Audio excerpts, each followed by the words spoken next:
नमस्कार, मी दीपाली. बालविश्व मराठी बेबी वर्ल्डमध्ये सर्वांचं मनापासून स्वागत. आपल्या सर्वांना माहिती आहे की वाढत्या वयामध्ये बाळाच्या योग्य त्या वजन वाढीसाठी, बाळाची इम्युनिटी बूस्ट होण्यासाठी, बाळ हा सुदृढ गुटगुटीत होण्यासाठी आहार हा एक प्रमुख घटक आहे. पण मुलं जशी मोठी मोठी होत जातात तर त्यानंतर त्यांचे खाण्याच्या बाबतीमधले नखरे थोडे जास्तच वाढतात आणि मग आईसाठी बाळाला पोटभर पौष्टिक आणि उत्तम आहार देणं हे एक मोठं चॅलेंजिंग टास्क बनतं, खूप मोठं कष्टाचं काम बनून जातं.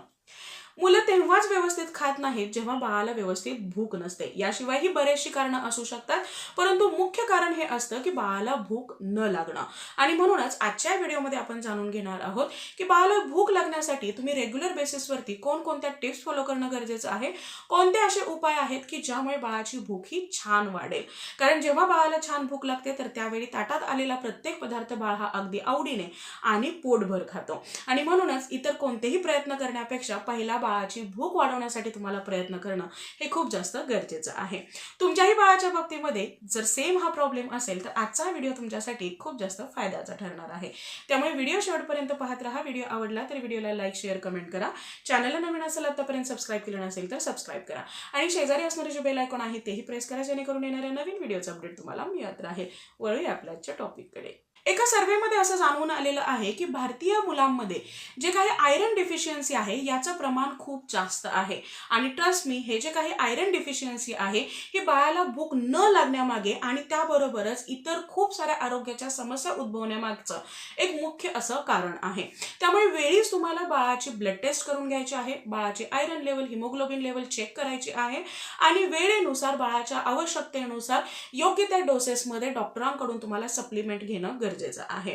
बाळ जेव्हा जन्माला येतो तेव्हा बाळाच्या शरीरामध्ये पुरेसा आयरन साठा असतो की जो बाळाला पहिल्या 6 महिन्यापर्यंत पुरेसा होतो.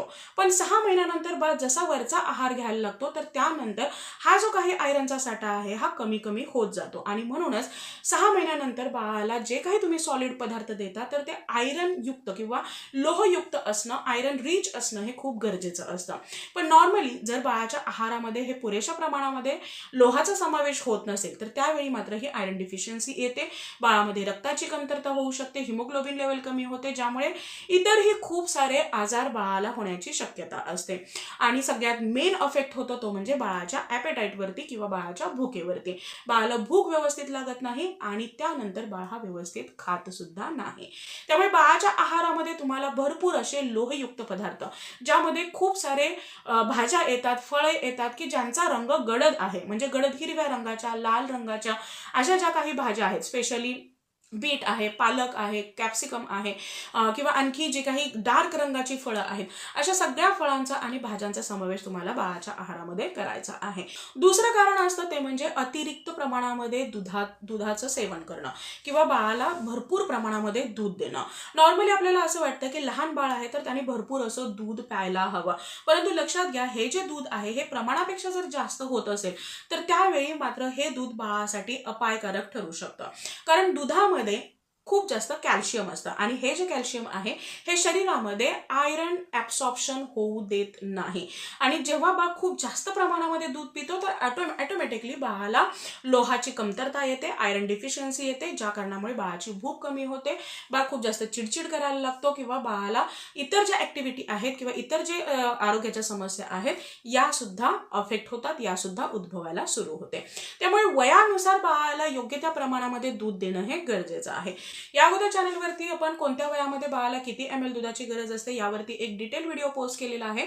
जर आतापर्यंत तुम्ही तो व्हिडिओ पाहिला नसेल तर इथे वरती तुम्हाला लिंक मिळेल, तिथे क्लिक करून तुम्ही तो व्हिडिओ पाहू शकता आणि त्यानुसार तुमच्या बाळाला दूध हे देऊ शकता. त्यानंतरचं पुढचं कारण असतं की ज्यामुळे बाळाला भूक व्यवस्थित लागत नाही किंवा बाळ हा व्यवस्थित खात नाही ते म्हणजे वारंवार बाळाला फीड करत राहणं. बऱ्याचदा काय होतं की बाळाला, मम्मी लोकांना सवय असते की थोड्या वेळाने बाळाला काही ना काही खायला द्यायचं. म्हणजे आता बाळाने जर पोटभर खाल्लं नाही असं वाटलं की थोड्या वेळाने आणखी एखादा नवीन पदार्थ बाळाला ऑफर करायचा. मग ते बिस्किट असू द्या किंवा छोटं मोठं कोणतंही स्नॅक असू द्या, या सगळ्या गोष्टी मम्मी लोक दिवसभर बाळाच्या मागे लागत असतात खाण्यासाठी. तुम्हाला असं बिलकुल करायचं नाही. 2 मीलमध्ये तुम्हाला एक प्रॉपर गॅप ठेवणं हे गरजेचं आहे. शिवाय बाळाचे जे काही मेन मील्स आहेत, म्हणजे बाळाचा सकाळचा नाश्ता, दुपारचं जेवण आणि रात्रीचं जे जेवण आहे, याच्या किमान 2 तास अगोदर तुम्हाला बाळाला कोणत्याही प्रकारचं स्नॅक देणं हे गरजेचं नाही किंवा ते देऊ सुद्धा नका. कारण जर तुम्ही बाळाला असं स्नॅक देत असेल तर नक्कीच त्याचं जे काही मेन जेवण आहे, मेन आहार आहे, त्यावरती त्याचा परिणाम होणार आहे. बाळाला पुरेशी भूक राहणार नाही आणि ज्या कारणामुळे बाळ मनापासूनही खाणार नाही आणि पोटभरही खाणार नाही. त्यानंतरची पुढची गोष्ट म्हणजे बाळाला फॅमिली मील टाइम न देणं. बऱ्याचशा घरामध्ये आपण पाहतो की जी काही लहान मुलं आहेत त्यांना अगोदर फीड केलं जातं, अगोदर खाऊ घातलं जातं आणि त्यानंतर घरामधली मोठी लोक जेवायला बसतात. तर तुम्हाला अजिबात असं करायचं नाही. मुलं जशी जशी मोठी होतात तर तशी पालकांकडून सगळ्या गोष्टी शिकत असतात आणि खाण्याच्या ज्या सवयी आहेत किंवा खाण्याची एक आवड आहे, या सगळ्या गोष्टी सुद्धा ते तुम्हाला बघूनच शिकणार आहे. आणि म्हणून दिवसातून किमान एकदा तरी बाळाला फॅमिली मील टाइम देणं हे गरजेचं आहे. जेव्हा सगळी घरामधली लोक जेवायला बसलेली असतात तर त्यावेळी बाळाला सुद्धा तुम्हाला तिथं घ्यायचं आहे.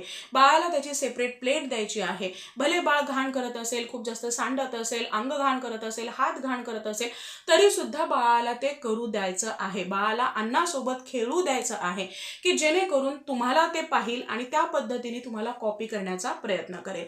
तुमच्या ताटामध्ये वेगवेगळे असणारे पदार्थ किंवा तुम्ही ज्या पद्धतीने आवडीने खाता त्या पद्धतीने त्याची सुद्धा क्युरिओसिटी वाढायला मदत होईल. त्या पद्धतीने तो सुद्धा खायला लागेल. अर्थातच बाळाचं पोट भरण्यासाठी तुम्ही सुद्धा बाळाला भरवू शकता, परंतु बाळाला त्याची सेपरेट प्लेट देणं सुद्धा तेवढंच गरजेचं आहे.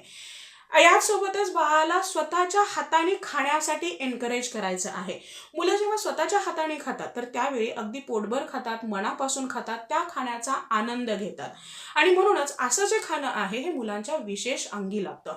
त्यामुळे जसा बाळ हा 8-9 महिन्याचा होतो तर त्यानंतर बाळाला जे काही छोटे असे तुम्ही सफरचंदाचे काप किंवा उकडलेल्या बटाट्याचे काप देऊ शकता किंवा छोटे मोठे जे काही मऊ फळं आहेत तर त्यांचे काप तुम्ही बाळाला हातामध्ये देऊ शकता, जेणेकरून बाळ ते व्यवस्थित हातामध्ये धरेल आणि बाळ हा खायला सुद्धा हाताने शिकेल. अर्थातच हे जेव्हा तुम्ही फॅमिली मील टाइम देता तर त्यावेळी सुद्धा हे पॉसिबल होतं की बाळ तुम्हाला बघून सुद्धा स्वतः हाताने खायला शिकतो. परंतु बाळाने हाताने खाणं हे बाळाच्या भुकेच्या वाढीसाठी खूप जास्त गरजेचं आहे. बाळ काय खातो आहे यापेक्षा बाळ कसा खातो आहे हे मात्र पालकांनी लक्षात घेणं गरजेचं आहे. बाळाने थोडं खाऊ द्या, परंतु ते जर मनापासून आवडीने खाल्लं तर ते पदार्थ बाळाच्या छान असे अंगी लागायला मदत होते आणि बाळाला हे सगळे पदार्थ आवडावेत यासाठी फॅमिली मील टाइम किंवा सेल्फ फीडिंग ही गोष्ट खूप जास्त महत्त्वाची आहे. त्यानंतरची शेवटची आणि सगळ्यात महत्त्वाची गोष्ट म्हणजे बाळाला जे काही बाहेरचे पॅकेट फूड आहे किंवा केमिकल असणारे, ॲडिटिव्ह असणारे जे काही पदार्थ आहेत हे तुम्हाला देणं मिनिमम पहिल्या 2 वर्षासाठी पूर्णतः टाळायचं आहे आणि त्यानंतर सुद्धा त्याचं जे प्रमाण आहे हे जेवढं कमी ठेवता येईल तेवढं कमी ठेवायचं आहे. जेव्हा बाळ हा बाहेरचे पदार्थ चाखतो तर त्यावेळी घरातले पदार्थ तो व्यवस्थित खात नाही. जर तुम्ही बाहेरचे पदार्थ बाळाला नाही दिले तर घरामध्ये बनलेला जो काही फ्रेश आहार आहे किंवा ऑर्गॅनिक फूड आहे हे बाळाला आवडायला लागतं. त्यासाठी तुमचे पेशन्स आणि तुमचं जे काही एनकरेजमेंट आहे ही खूप जास्त गरजेची असते. सो आय होप आजचा हा व्हिडिओ तुम्हाला आवडला असेल आणि हेल्पफुल ठरला असेल. Thank you so much for watching this video. Bye, see you soon with new topic.